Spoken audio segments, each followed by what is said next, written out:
ఇది నాకు చేత కాదు, ఇది నాకు అవ్వదు, ఇది నాతో రాదు, నేను వేయలేను అంటారు, నేను గీయలేను అంటారు. ఎందుకు అట్లాగంటే సబ్ కాన్షియస్ మైండ్లో రిజిస్టర్ అయిపోయింది అనమాట, ఇది నేను చెయ్యలేను అని. ఏదైతే చెయ్యలేను అన్నది ఉంటుందో అది ఒక్కటే రిజిస్టర్ అయిపోయి ఉంటుంది. దాని ఇన్ఫ్లుయెన్స్ ఆ టైం వచ్చినప్పుడు ఆ పని మీద పడుతుంటుంది అనమాట. సో మనకి చాలా, మనం ఏమేమి పంపిస్తున్నాము, ఏం ఆలోచిస్తున్నాము, ఇవన్నీ కూడాను చాలా ఇంపార్టెంట్. ఎందుకంటే సబ్ కాన్షియస్ మైండ్ స్టోర్ చేసేసుకుంటూ ఉంటుంది. అయితే ఇది ఇది లేటెస్ట్దా, ఇది మనం కనుక్కున్నది సైంటిస్టులు లేటెస్ట్గా వచ్చినదా, ఇంత ముందు లేదా అంటే ఉంది అంటారు. సో ఇప్పుడు మనం ఆ చాప్టర్లోకి వెళ్తే ఇది ఎట్లా కనుక్కున్నారు, ఈ సబ్ కాన్షియస్ మైండ్ ఏంటి అసలు, దాని ఒక శక్తి, దానికంటూ ఒక పవర్ ఉందని వాళ్ళకి ఎలా అర్థమైంది ఆ టైంలో, ప్రాచీన కాలంలో.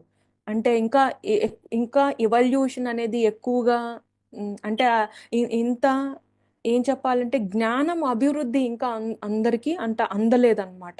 జ్ఞానం అనేది అంతగా రీసెర్చ్ చేయటం అనేది, అది ఆ, ఒక సైంటిఫిక్ వేలోకి తీసుకుని వెళ్ళటం అనేది అప్పటికి ఇంకా కూడా లేదు. కానీ ఆ ప్రాచీన కాలంలో ఇవన్నీ కూడాను ఏంటి అంటే, ఈ ఉపశమనానికి, మానసిక ఉపశమనం అంటే రుగ్మతల గురించి, అంటే డిసీజెస్ గురించి కావచ్చు, బాడీ పరంగా, మానసికంగా, మెంటల్గా ఏదైతే డిస్టర్బెన్సెస్ ఉంటాయో, ఫిజికల్గా, మెంటల్గా, ఇట్లాంటివి అనమాట, మానసికంగా, ఇవన్నీ కూడాను వాళ్ళకి ఉపశమనం కావాలి. ఇప్పుడు ఎవరన్నా హ్యాపీగా ఉండడానికే కదా అనుకుంటారు, సంతోషంగా ఉండాలి. సంతోషంగా ఉండాలంటే ఏంటి, ఇవన్నీ ఉండకూడదు కదా.